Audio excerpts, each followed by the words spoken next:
Your journey has been an interesting one up to here. You've questioned so much more than those around you. You've even questioned yourself as to how you could have grown into these thoughts. Am I crazy? When did I begin to think differently? Why do people in general appear so limited in their thought process? Rest assured, you are not alone. The world is slowly waking up to what you already know inside, yet can't quite verbalize. Welcome to the Spiritual Dope Podcast, the show that answers the questions you never even knew to ask, but needed the answers to. Questions about you, this world, the people in it. Most importantly, how do I proceed now moving forward? We don't claim to have all the answers, but we sure do love living in the question. Time for another hit of Spiritual Dope with your host, Brandon Henley. Let's get right into today's episode. 4, 3, 2, 1. Hey there, podcasters. How's everybody doing today? We've got Shianne Doucette on with us today. She communicates with light energy by allowing source energy to flow through her, surpassing society's definition of a psychic medium. Her approach is to show others that they too can access their own soul's connection to source energy for healing of self and humanity. Her work is ongoing in the field of soul energy awareness and human evolution. Shianne, what's going on? Thanks for joining us today. Hi. Yeah. Thanks, Brandon. So, I usually like to start this off with the whole idea that we are, right? We're connected with source energy all the time, and that, the divine speaks through us. And the idea that there's going to be somebody who's listening in today that is only going to get like this message for them through you. What is that message today? So, it's funny, I had something all planned to say when you're asking this question, but Source has a funny sense of humor. I actually have a message for someone very specific, and you'll know who you are. I have a gentleman coming through who would have been in the 70s, worked with either Time magazine or Life magazine. Really amazing photographer, used the old school photography. He was well-traveled, kind of looked like a Robert Redford back in the day. It's very specific. He was given a lot of awards for his photography, specifically one watch that is like, you see those big face watches that everybody kind of wants to have now. He had one of those before they were popular, and I feel like it was an award. There's also a map in the home where he would have raised his family that had like pin marks on the map of all the places that he traveled. There's also a connection to the next generation. Somebody does something with satellite. Sorry, I'm going through this really fast because it's just kind of like coming in really quick. There's something about code name Snowflake. I don't know what that means. It'll mean something to somebody. I don't feel like it's a spy code named Snowflake. I think it's like a family member that it was a joke, that it was like a snowflake would be a nickname for somebody. But there is a connection to someone in this generation that works with the satellites. So I flew through that really quick. What I was going to say is that my message that I would give to someone out there, and I think that this might actually be connected to that person. I feel like this would be this person's grandson. And it may not be the person listening, the grandson, but it might be someone in the family who would know who the grandson was. No one ever loses their divinity, no matter what they've gone through. So even if you've hit rock bottom, done some terrible things, or have had terrible things happen to you, you never lose your divinity, your connection to your soul, and also that connection to the higher source of all. It's always there for us, just waiting. So I hope I didn't rattle that off too quick. That's cool, right? Like, so I mean, it's interesting, right? So you've got this idea of this person that you're talking to specifically, whether it's that person from the 70s with the watch or not, or that person's grandson or grandchild. Yeah, that person from the 70s would definitely be on the other side. I can feel him very strongly with me. So that Very, message very is coming strongly. through you from him to like the grandchild, right? Yep. So and what I like, Yeah. what you're saying here too is even though maybe you've done terrible things or terrible things have happened to you, one of the things that I've done in the past, this year was do like an email journey, right? Spiritual journey of just kind of like, we'll just call it spiritual potpourri, right? And one of those things that I landed on was the idea of these saints, that were sinners before they turned into saints, right? So I mean, to what you're saying too, even if you've done some things that that person you were isn't the person that you are, and that's what I think a lot of people let that shame hold them down or keep them away from, like you're saying, that divinity that's always available to you and always within you. Is that kind of what you're saying there, though, right? Yes. So that's sweet. I love that. Yes. Yeah. Yeah. Yeah. So Shianne, give us a little background. Like where are you working? What are you doing? What do you want to hit on today? Well, I've been being guided to do some videos on just sharing some of the guided meditations I do with one-on-one clients, and then also some of the ones I do in group readings at public events. Just this really strong push to share that because it's there for everybody.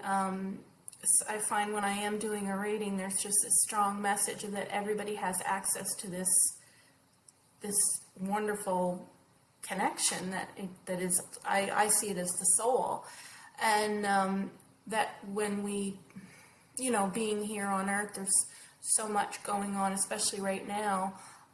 There is a lot of healing going on, but there's a lot of gunk kind of coming up to be released, and then we're all in the middle of it. So yeah, those videos I hope to have out in the next 6 months, and they're going to be available for everybody. I've also written a book, fingers crossed, getting that out there soon. Yeah, I've kind of pulled back a little bit on the one-on-one readings just because I need a little break right now. We've got some family stuff going on with a member of our family not doing too well. So just kind of balancing the self-care in there too. That's important. That's really important that you. Everybody always refers to the airplane, mask, right? The mask falls down. The first thing you're supposed to do is take a little bit for yourself, and you make sure that you stay alive so that you can help somebody else survive. So, Yeah. how what's the title of the book, and what's that going to be about? The book title is A Small Glimpse of Everything, and it was kind of, it came to me because that's what I see when I didn't always clearly see a soul when I did a reading. I felt it, kind of had an awareness of it. The more I trusted my energy, the more I opened up to the connection that I had personally. I was able to see it in others and just have this awareness of this awe of this connection that we have. And actually, well, the way it works for me is it's almost like a video or the old projector over top of someone, like if I was reading you right now, and I think we talked about that, when it's just this beautiful light, ribbon of light that comes down through, and it's there for everyone, and different, just like almost like a rainbow or and a fingerprint combined, and I call it a small glimpse of everything. It's kind of like a small glimpse of the universe. So that's and it starts with my story of how I started working with energy, some of the weird things that happened to me growing up and how I pushed it aside, and then leading up to some of the stories that I have permission to share from some really incredible people who've had some life-changing moments in readings. So that's what the book's about. Well, that's great. So what got you into it, right? What got you into this energy work, and how did you find yourself in this space, and how have you been able to move it forward for the benefit of yourself and others?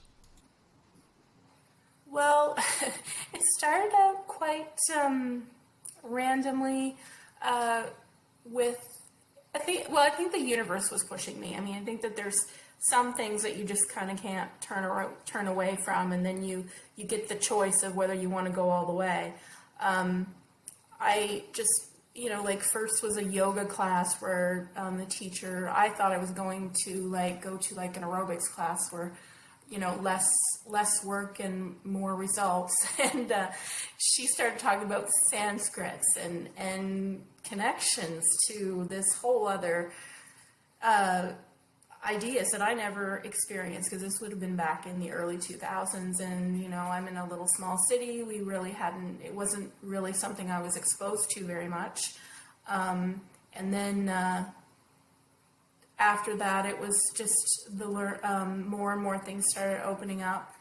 And then I was getting massage treatment from someone, and she had a brochure in her work area talking about this thing called oneness, which was out of India, and I went, and it was crazy.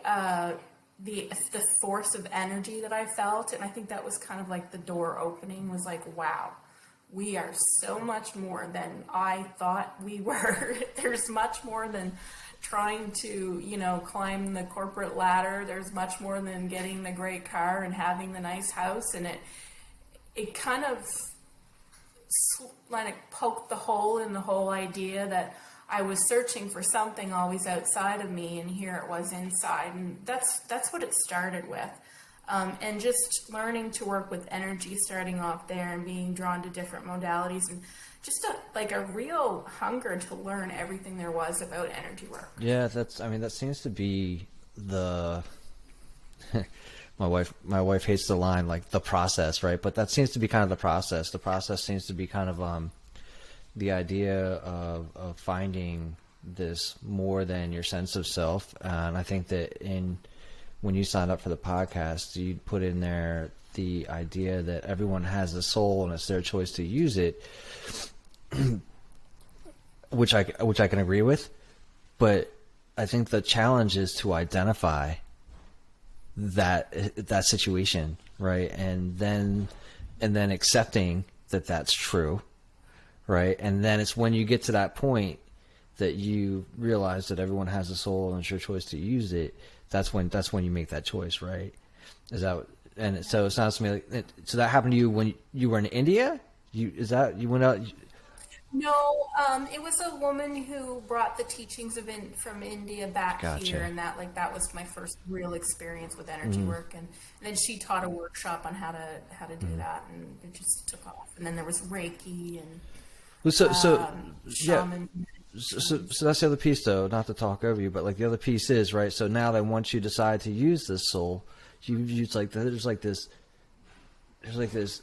black pit of knowledge, desire, like to learn more about it and get closer to it and be a part of it and then share it out with everybody. Has that kind of been what your journey's been like?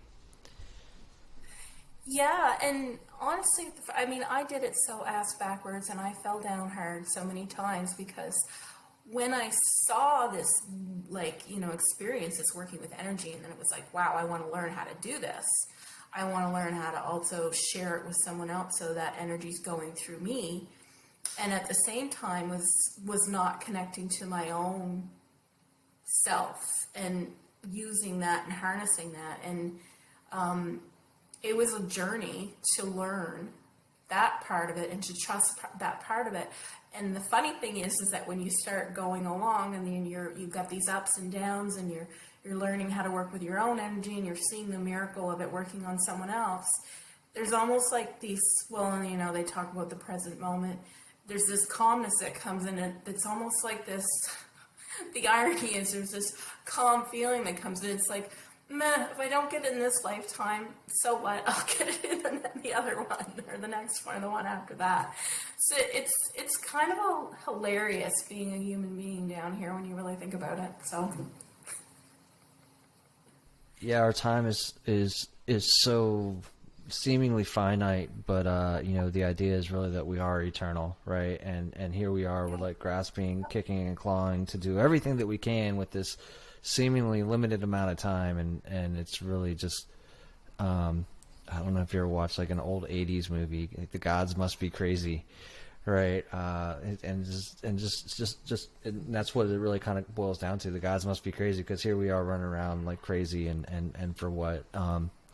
To what end? So Shianne, I know usually there's a little bit more time for us, but like, so I've got a couple questions I like to ask on towards the back end here, and almost like a spiritual speed dating thing. I know you and I talked about it, and just so everybody knows real quick here, like Shianne did an awesome reading on me, had a great time, and really, you do the medium work, and I know you're not doing the one-on-one so much right now because of family stuff, but like, it was great. Like, and it was a great experience, and I don't think that it's been my second medium reading from a different person, but each one's a little bit different, and it helps you in different ways. And so I appreciate what you did for me, and I thought it was really excellent. So as I'm getting on to this next question for you, though, I just it would tell people to reach out to you, because it's a great experience.